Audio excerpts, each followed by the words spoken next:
Jadi gagasan kita nanti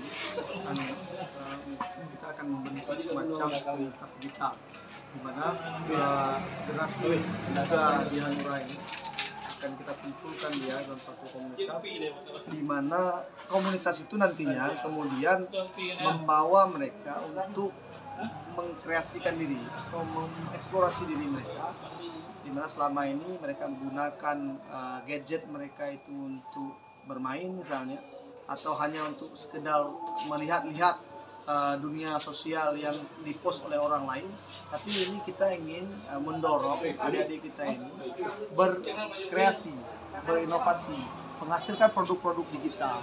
Misal ada yang bermain game, tidak sekedar bermain game, tapi mereka bagaimana gamenya dibagikan dengan orang lain, lalu orang lain menontonnya. Atau ada yang orang suka desain, misalnya desain grafis, kemudian dia membagikan cara tips-tipsnya dalam mendesain sesuatu misalnya. Dan juga ada yang kreatif membuat konten-konten sederhana misalnya. Ini kita ingin dorong dengan komunitas ini.